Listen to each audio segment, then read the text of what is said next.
آج اس میں مزید بہتری نظر آئی ہے. گو کہ عمران خان پاکستان تحریک انصاف کے سربراہ یہ نہیں کہنا چاہتے کہ وہ بیک آؤٹ کریں گے یا بیک ڈاؤن کریں گے, لیکن آج ان کے رویے میں بھی کافی محتاط اور اعتدال نظر آیا. آج عمران خان صاحب نے اس بات کا بھی اظہار کیا اس موجودہ صورتحال میں فی الحال وہ عمرے میں جانے کا ارادہ رکھتے ہیں, اور انہوں نے وزیر اعظم سے کہا کہ احتجاج ہونا جمہوری معاشرے کا, جمہوری نظام کا ایک حصہ ہوتا ہے, اس میں پریشان ہونے کی ضرورت نہیں ہے. میں کیونکہ ابھی عمرے پہ جا رہا ہوں تو میں نے سوچا کہ شکریہ, میں نے سوچا کہ میاں صاحب نے آج تقریر کیا تو میں کہا ذرا تھوڑے سے اس میں قوم کے سامنے جانے سے پہلے تھوڑے نکتے رکھ دوں. میاں صاحب کو یہ نہیں پتا کہ پرامن احتجاج جمہوریت کا حصہ ہے. جو ڈکٹیٹر کی گود میں پلے ہوں ان کو نہیں پتا کہ احتجاج تو جمہوریت کا حسن ہے. ساری مغربی ملک میں اگر پرامن احتجاج ہوتا ہے تو یہاں دہشت گردی کیسے ہوگی؟ دوسری جانب وزیر اعظم جناب نواز شریف بدستور عوامی رابطے کی مہم پہ ہیں, متحرک بھرپور طریقے سے نظر آ رہے ہیں, پولیٹیکلی ایکٹیو بھی نظر آتے ہیں اور عزم کا مظاہرہ بھی کر رہے ہیں. آج انہوں نے سکھر ملتان ہائی وے کا, موٹر وے کا افتتاح کیا. یہ چائنا پاکستان اقتصادی راہداری کا ایک بہت اہم منصوبہ ہے جس کے لیے سکھر گئے. سکھر سید خورشید شاہ کا شہر ہے. یہاں انہوں نے کہا کہ ہم تو آپ کے شہر میں پل بنا رہے ہیں, ترقی کر رہے ہیں, آپ ہمارے خلاف حزب اختلاف کی حیثیت سے کبھی ہمارے استعفے کا مطالبہ کرتے ہیں, کبھی دوسری بات کرتے ہیں. آج بھی جناب وزیر اعظم نواز شریف کا لہجہ پرعزم رہا اور سخت رہا. دہشت گرد کیا چاہتے ہیں پاکستان سے؟ کیا کر رہے ہیں دہشت گرد؟ وہ پاکستان اور اس کے عوام کی ترقی کا راستہ روکنا چاہتے ہیں, لیکن جو سڑکوں اور جو چوراہوں کو روکنے والے ہیں وہ کیا کر رہے ہیں؟ ان کا ایجنڈا کیا ہے؟ یہ جو ایجیٹیشن کرنے والے ہیں ان کا ایجنڈا کیا ہے؟ وہ بھی کیا پاکستان کا امن و امان خراب نہیں کرنا چاہتے؟ وہ بھی پاکستان کی ترقی کا راستہ نہیں روکنا چاہتے؟ اس کے تھوڑی ہی دیر بعد جناب عمران خان نے کہا کہ نہیں, احتجاج جمہوریت کا حسن ہے, ہم کسی قسم کی تخریب کاری یا کوئی میجر ڈسرپشن نہیں کرنا چاہتے, ترقیاتی منصوبوں کو خراب کرنا نہیں چاہتے. انہوں نے باور کرایا کہ جمہوریت کا اور اس میں اختلاف کا کام احتجاج کرنا ہے, حکومت کو دباؤ میں رکھنا ہے, جو کافی ویلڈ پوائنٹ تھا جو آج جناب عمران خان نے وزیر اعظم کی آج کی تقریر کے بعد کہا. کبھی کہہ رہے ہیں کہ جی ڈیولپمنٹ روک دی دھرنے والوں نے, اس کا کیا تعلق ہے پیناما پیپر سے, اور ڈیولپمنٹ کا کیا تعلق ہے اس سے؟ اس کا مطلب کہ آپ اگر پرائم منسٹر ہو کے جو مرضی جرم کر لیں اور اگر ہم آپ کی تنقید کریں گے یا جمہوریت خطرے میں آ جائے گی یا ڈیولپمنٹ رک جائے گی, یعنی اس کا مطلب کہ ہم چپ کر کے بیٹھے رہے اور آپ جرم کرتے رہیں. تو اپوزیشن کا تو کام ہی میاں صاحب یہ ہے کہ نشاندہی کریں جب عوام کا پیسے کا صحیح استعمال نہ ہو. یہ اپوزیشن کا سب سے بڑا کام ہے. دوسرا, جب کوئی گورنمنٹ میں بیٹھ کے قانون توڑے, یہ اپوزیشن کا کام ہے, اس کی نشاندہی کرے. گورنمنٹ کا کام یہ نہیں ہے کہ پرائم منسٹر سارے ملک کے چکر لگائے اور کہے جی دیکھو میں ڈیولپمنٹ کر رہا تھا اور یہ روک دی انہوں نے. سیاسی جمہوری بات کی جناب عمران خان نے. انہوں نے کہا کہ ہمارا کام ہے احتجاج کرنا, حکومت کی کمزوریوں پہ نگاہ رکھنا, اس کو اس حوالے سے اس پر دباؤ ڈالنا, وہ ہم کر رہے ہیں جو جمہوریت کا حصہ ہے. اسی لیے میں نے کہا کہ یہ ماحول, یہ گفتگو اس بات کی نشاندہی کر رہی ہے کہ سیاسی ٹیمپریچر, سیاسی ماحول بہرحال انڈر کنٹرول ہے. اس پر مزید بات کرتے ہیں اور اس کے لیے ہمیں جوائن کیا ہے وفاقی کابینہ کو ایک بار پھر جوائن کر رہے ہیں پاکستان مسلم لیگ نون کے سینئر رہنما جناب مشاہد اللہ خان. بہت بہت شکریہ خان صاحب, آپ نے ہمیں جوائن کیا ہے. عمران خان صاحب اگر یہ کہتے ہیں کہ جمہوریت کا یہ حسن ہے, یہ حصہ ہے کہ حزب اختلاف احتجاج کرے, حکومت کے جو کام ہیں یا کمزوریاں ہیں یا ناکامیاں ہیں اس کو اس حوالے سے حکومت پر دباؤ ڈالے, یہ تو جمہوریت کا ایک حصہ ہے, اس پہ کسی کو اعتراض نہیں ہونا چاہیے. آپ کو اعتراض ہے ان کی اس بات پہ؟ جی بسم اللہ الرحمن الرحیم. دیکھیں بات یہ ہے کہ عمران خان صاحب اس میں کوئی پوزیشن کا ایک بہت اہم رول ہوتا ہے اور پاکستان کا آئین بھی اس کی اجازت دیتا ہے انہیں کہ وہ احتجاج کریں, اپنی بات کو کریں, لیکن احتجاج کے بھی تو کوئی طور طریقے ہوتے ہیں نا, وہ بھی تو کانسٹیٹیوشنل ہی ہونے چاہیے. اب میں زیادہ لمبی تفصیل میں نہیں جانا چاہتا, پورے پاکستان کو پتہ ہے کہ جو پہلے دھرنے ہوا تھا 126 دن کا, وہ کس انداز سے کیا گیا تھا جس کی ماضی میں کبھی مثال نہیں ملتی. کہ آپ نے یہاں پہ چائنا کے صدر کو آنے سے روک لیا تھا جو سی پیک کے ایگریمنٹس کرنے آ رہا تھا, اور انہوں نے ریکویسٹ کی کہ آپ چند دنوں کے لیے معطل کر دیں, لیکن انہوں نے نہیں کیا. اور اس کے نتیجے میں اسٹاک ایکسچینج میں آپ کو پتہ ہے کہ جو انویسٹر ہوتا ہے وہ بڑا سینسیٹیو ہوتا ہے، وہ اس طرح کے حالات دیکھ کے وہ اپنے یعنی کہ انویسٹمنٹ کے جو فیصلے ہیں وہ طے کرتا ہے. تو میاں صاحب نے جو آج بات کہی ہے وہ بات یہی ہے. دیکھیں دنیا میں جب امریکہ کسی ملک پہ پابندی لگاتا ہے معاشی طور پہ، وہ ایک طریقے کی معاشی دہشت گردی ہوتی ہے نا، لوگ مرتے ہیں. یہ ابھی کیوبا سے ان کی دوستی ہوئی ہے، اس دوستی سے پہلے میں وہاں گیا تھا تو وہاں پہ راشننگ تھی اور ایک شخص کو مہینے میں آدھا چکن ملتا تھا، اور جبکہ وہ بالکل امریکہ کے ساتھ ہے. تو یہ اور اسی طریقے سے آپ یہ دیکھیے کہ عراق میں کیمیکل اور بایولوجیکل ویپن کا کیا کہ لیکن خان صاحب اس دفعہ تو دھرنے والی کیفیت نہیں ہے، دھرنے نہیں دیے جا رہے، کوئی ہڑتال جلوس نہیں نکالے جا رہے. ایک اس وقت میڈیا کے ذریعے، پریس کانفرنسز کے ذریعے، جلسوں کے ذریعے احتجاج کر رہی ہے اپوزیشن، اور حکومت سے استعفے کی بات نہیں کر رہی، حکومت کو گرانے کی بات نہیں کر رہی. اس دفعہ کی صورتحال تو قطعی مختلف ہے. یہ تو کافی حد تک جمہوری پیرامیٹرز کے اندر سچویشن ہے اس وقت جو نظر آ رہی ہے. دیکھیں میں ساری اپوزیشن کو نہیں کہہ رہا، بڑے ذمہ دار لوگ ہیں اپوزیشن کے اندر، اور انہیں معلوم ہے کہ یہ جمہوریت کا سفر بڑی مشکل سے یہاں تک پہنچا، اور جمہوریت کو مضبوط کرنے میں ہماری پارٹی اور ہماری حکومت کے علاوہ اپوزیشن کی بھی کچھ پارٹیوں کا اہم ترین کردار ہے. لیکن جن لوگوں نے جمہوریت کے لیے کبھی کوئی قربانی نہیں دی، انہیں اندازہ نہیں ہے کہ یہ جو فرجائل جمہوریت ہے اس کو کس طریقے سے لے کے آگے چلنا ہے. اور یہ جو استعفے مانگے گئے تمام پارٹیوں کی طرف سے نہیں مانگے گئے، حکومت گرانے کی بھی باتیں ہوتی ہیں. لوگوں کا بس نہیں چل رہا. اگر بس چلے تو یہ جو امپائر کے اشارے کی بات تھی وہ کیا تھی؟ وہ حکومت گرانے ہی کی بات تھی نا. اور اب اگر نہیں کر رہے کوئی یعنی کہ معقول رویہ اختیار کیا تو یہ ان کے بھی حق میں جائے گا، ورنہ وہ اپنی جو سیاسی یعنی کہ اہمیت ہے وہ کھونا شروع ہو چکے ہیں اور مزید کھو دیں گے. بہت بہت شکریہ جناب مشاہد اللہ خان.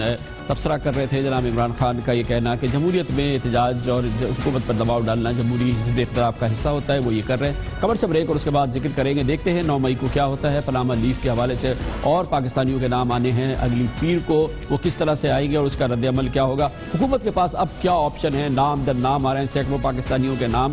حکومت کے لیے کیا راستہ ہے؟ اس پر بات کرتے ہیں چھوٹے سے وقت کے بعد. پاناما لیکس کے حوالے سے غبار بیٹھتا نظر آ رہا ہے. سیاسی ماحول میں بھی صورتحال قابو میں نظر آتی ہے. وہ غبار اور وہ ہیجان جو شروع میں نظر آیا تھا وہ بڑی حد تک کنٹرول میں آ گیا ہے. اس کی ایک بڑی وجہ یہ ہے کہ جناب حکمراں جماعت کے وزیر اعظم صاحب کے اہل خانہ کا نام اس میں آیا، تو اس میں پاکستان پیپلز پارٹی کے اہم شخصیات کا نام بھی ہے، اس میں پاکستان تحریک انصاف کی شخصیات کے ناموں کا نام بھی آیا. آف شور کمپنیز کے حوالے سے دوسرے پاکستان کے اہم جو سیاسی جماعتیں ہیں ان کے لوگوں کے نام بھی آئے. پوری طور پہ اب ایسا لگتا ہے کہ پاکستان میں یہ بات طے ہو رہی ہے کہ اس کو بہت زیادہ بے قابو نہ ہونے دیا جائے، کیونکہ اس سے جو ہیجان ہے وہ پھیلے گا اور حالات خراب ہو جائیں گے. اور اس وقت صورتحال کنٹرول میں فی الحال نظر آ رہی ہے، لیکن ابھی ایک مرحلہ باقی ہے جب پیر کو اطلاعات کے مطابق پاناما لیکس کے حوالے سے کچھ اور لیکس سامنے آئیں گی. پاکستانیوں کے نام آنے ہیں، اخباری اطلاعات کے مطابق 400 نام مزید اب آنے باقی ہیں. اس طرح سے اب 400 نام آئیں گے. کیا اس کے بعد پھر ہیجان پیدا ہوگا؟ فی الحال ہم نہیں کہہ سکتے. لگ یہ رہا ہے کہ لوگوں کو ایک مجموعی طور پہ اس بات کا احساس ہو گیا ہے کہ یہ وہ حمام ہے جس میں پاکستان کے تمام بڑے ننگے ہیں. اس صورتحال پر آئندہ پیر کو کیا ہونے والا ہے یہ ہم پوچھیں گے، اور اس کے لیے ایک بار پھر ہمیں جوائن کیا ہے پاکستان کے ممتاز انویسٹیگیٹو جرنلسٹ عمر چیمہ نے، جو ممبر بھی ہیں international consortium of investigative journalist کے. بہت بہت شکریہ چیمہ صاحب. آپ کہتے ہیں کہ اب ایک اگلی قسط آئے گی اور وہ آنے والی ہے منڈے کو. اس میں نام آئیں گے کچھ 400 کے قریب کل ملا کر ہوں گے. اس کا کیا طریقہ کار ہوتا ہے؟ کیسے یہ اس کی تشہیر ہوتی ہے؟ کس طرح سے ICIG آپ تک پہنچاتی ہے؟ کیا ہوتا کیا ہے یہ؟ دیکھیں، میں ایز ICIG ممبر اور یہ پاناما پیپر پروجیکٹ کا ممبر ہونے کے ناطے مجھے ایک ڈیٹا تک پوری ایکسیس بھی ہے، اور میں اپنے لیول پہ ایک سٹرگل بھی کر رہا ہوں کہ جتنے پاکستانیز ہیں آبویسلی اس ٹیم میں میرے سے زیادہ کو پاکستان کی انڈرسٹینڈنگ نہیں ہوگی، تو میرا ایک فوکس جو ہے وہ پاکستان پہ ہے. اور چونکہ یہ بڑا ایک کمپلیکس قسم کا سٹرکچر ہوتا ہے، اس میں سے لوگوں کو تلاش کرنا، ان کو آئیڈینٹیفائی کرنا، ان کے ڈاٹس کنیکٹ کرنا، یہ بذات خود ایک بہت بڑا چیلنج ہوتا ہے. تو جو پہلے یہ چیزیں آئیں اس ٹائم یہ پرومس نہیں کیا گیا تھا کہ تمام ڈیٹا ہم ریلیز کر رہے ہیں. تب بڑے بڑے نام ان کا آ گیا. ابھی جو ICIJ والے کہہ رہے ہیں وہ کہہ رہے ہیں کہ ہم اپنا ڈیٹا جو سرچ بیس ہے اس کو تمام پبلک کر دیں گے, یعنی اس میں جو لوگوں کی بیسک انفارمیشن ہے, ایسے نام بھی جن کی ایک نیوز ویلیو نہیں ہوتی, لیکن ادروائز جب آپ ایک نمبر کے حساب سے دیکھتے ہیں کہ کتنے پاکستانی ہیں یا بڑے بڑے ناموں کے علاوہ چھوٹے نام کون سے ہیں, تو وہ سارے اس میں تمام اس فہرست میں شامل ہوں. لیکن چیوہ صاحب ابھی کہا تھا 250 نام, تو پورے 250 نام تو نہیں آئے جو نیوز سٹوری سامنے آئی, کچھ ہی نام تھے, کچھ درجن نام تھے. اب جو 400 نام آنے, اب پورے نام آئیں گے, اب کیا ہونے والا ہے؟ جو کچھ نام رہ گئے ہیں کیا, یا آنے اب جو نام آئیں گے اس میں سے بھی کچھ نام رہ جائیں گے؟ یہ میں آپ کو وضاحت کر دوں. انفیکٹ پہلے یہ ذکر آیا تھا کہ کوئی 200 لوگ ہیں, اور ان 200 میں بھی کئی ایسے نام تھے جو بار بار ریپیٹ ہو رہے ہیں, کہ جیسے میری ایک کمپنی ہو اور میں, یا میرے پاس 5 کمپنیز ہوں اور میں 5 میں شیئر ہولڈر ہوں, میرے ساتھ کوئی 2 اور بھی شیئر ہولڈر ہوں, اور ہم وہ جب 5 کمپنیز ریپیٹ ہوں گی تو ہمارا نام بھی اتنی دفعہ ریپیٹ ہوگا. تو وہ as a matter of fact وہ 200 نام بھی نہیں بنتے تھے. اور دوسرا, تب کوئی ایسی فہرست بھی جاری نہیں کی گئی تھی. اب جو فہرست جاری کی جائے گی جس کا ہم ذکر کر رہے ہیں کہ 9 مئی کے حوالے سے, اس میں وہ تمام نام آ جائیں گے کہ جن کا جو پہلے بھی موجود تھے, جو بعد میں بھی تلاش کیے گئے, وہ سارے لوگ ایک فہرست میں یکجا ہوں. بہت بہت شکریہ. چلے دیکھتے ہیں 9 مئی بھی آئے گی, پیر کو یہ فہرست سامنے آئے گی. مگر اس وقت مسئلہ یہ ہے کہ یہ وہ معاملہ ہے چاہے وہ آف شور کمپنیز کا معاملہ ہو, چاہے فورن پراپرٹیز کی اونرشپ کا معاملہ ہو, چاہے انڈاکیومنٹڈ اکانومی میں شرکت کا معاملہ ہو. یہ پاکستانیوں کے پاکستانی جو بڑے بڑے نام ہیں, بہت کم نام ایسے ہیں جو اس عوام میں ننگے نہیں ہیں. تو اس کے لیے, اس پورے ماحول سے نمٹنے کے لیے حکومت کے پاس راستہ کیا ہے؟ بعض ماہرین کہتے ہیں کہ اس کے لیے بہرحال حکومت کو اب ایک بڑی ایمنسٹی اناؤنس کرنی پڑے گی, جس کے بعد سے پھر تطہیر کے عمل کا آغاز کیا جا سکتا ہے. پہلے اس گند کو صاف کرنا پڑے گا, اور اسی طرح سے ہو سکتا ہے کہ ایک بھرپور ایمنسٹی کا اعلان کیا جائے اور اس کے بعد سے ایک نئے سفر کا آغاز کیا جائے. کیا یہ ممکن ہے؟ یہ پوچھتے ہیں پاکستان کے نامور ماہر معاشیات اور سابقہ حکومت میں وزیر اعظم کے مشیر برائے خزانہ جناب ڈاکٹر سلمان شاہ سے. بہت بہت شکریہ ڈاکٹر صاحب. یہ پورا معاملہ آپ اچھی طرح سے جانتے ہیں. بہت کم پاکستانی جن کے پاس پیسہ ہے وہ آف شور کمپنی سے باہر نہیں ہے, فورن اونرشپ ہے, پراپرٹیز ہیں, یہ تمام چیزیں ہیں. ملک کے اندر بھی انڈاکیومنٹڈ ان کے پاس ایسٹس ہیں. اس کو ٹھیک کرنے کے لیے کیا آپ ان لوگوں میں سے ہیں؟ آپ سمجھتے ہیں کہ اس کا راستہ یہ ہے کہ اس کو اگر مکمل طور پر ٹھیک کرنا ہے تو پہلے ایک جنرل ایمنسٹی, ایک پہلی ابتدا اس کی کرنی پڑے گی, پھر اس سفر کا آغاز کیا جا سکتا ہے؟ یا آپ کے خیال میں ابھی سے یہی کٹائی چھٹائی شروع کرے جو سامنے آ رہے ہیں, پاناما لیکس پہ نام سامنے آ جائیں, فلیٹس کے نام سامنے آ جائیں, کس طرح سے کام شروع کیا جا سکتا ہے؟ آئی تھنک سب سے پہلے تو یہ ہے کہ پولیٹیکل لیڈرشپ جو ہے اس کو تو آپ ایمنسٹی نہیں دے سکتے, کیونکہ پاکستان کا جو نظام ہے, فسکل مینجمنٹ کا نظام, فائنینشیل مینجمنٹ کا نظام, اس میں اتنے زیادہ سوراخ ہیں, اور اس کو جو ہے ہماری جو پولیٹکس میں بہت سی خرابیاں اسی کی وجہ سے ہوتی ہیں. مثلا ابھی آپ دیکھیں کہ پاور پروجیکٹس کی بات اگر آپ کر لیں تو ابھی پچھلے ہفتے میکسیکو نے ایک ٹینڈر دیا ہے پاور کا, بجلی کا ٹینڈر. لیکن شاہ صاحب ہمارے ماحول کے لحاظ سے موجودہ تناظر میں آپ کیا سمجھتے ہیں کہ اس سے پھر نمٹنے کا کیا ہے؟ جو چیزیں سامنے آتی جائیں ان کے خلاف کیسز رجسٹر کرتے جائیں, FIA نیب کو پیچھے لگائے, یہ کام شروع کریں, یا اس کے لیے کوئی جامع اسکیم بھی ہو سکتی ہے؟ آئی تھنک ہمارا جو حکومت کا نظام ہے, ریونیو سائڈ پہ بھی, ایکسپینڈیچر سائڈ پہ بھی, اس کی ٹوٹل ریفارم کرنی پڑے گی, اور اس کے اوپر تو آپ کو کوئی کنسیشن نہیں کرنی چاہیے. لیکن جہاں تک پرائیویٹ سیکٹر کا تعلق ہے, وہاں پہ آپ کو ذرا ایمنسٹی کا سوچنا چاہیے, تاکہ یہ جو ہمارے انٹرپرینیورز ہیں انہی نے ہماری اکنامک گروتھ بھی کرنی ہے, انہوں نے ہی پاکستان میں انویسٹ کرنا ہے. اگر یہ پاکستان سے باہر گئے ہیں تو ہو سکتا ہے کہ یہ پاکستان کے ماحول سے ڈر کے گئے ہیں, یا یہاں پہ جس قسم کی انویسٹمنٹ کلائمیٹ تھی اس سے ڈر کے گئے ہیں, تو ہمیں ان کو واپس لانا پڑے گا. لیکن ان کے لیے بھی ان کو اپنا کوئی ٹیکس دینا پڑے گا اگر یہ ٹیکس کے بغیر پیسہ گیا ہوا ہے، اور جنرلی آئی تھنک اس دونوں کو ذرا ہمیں سیپریٹ رکھنا پڑے گا. بالکل ٹھیک ہے، بہت شکریہ ڈاکٹر صاحب، بہت بہت شکریہ. اس کے ساتھ ہی ہمارے آج کے پروگرام کا اختتام ہوتا ہے. منڈے کو آپ سے پھر ملاقات ہوگی. کامران خان کو اجازت. اللہ حافظ و ناصر.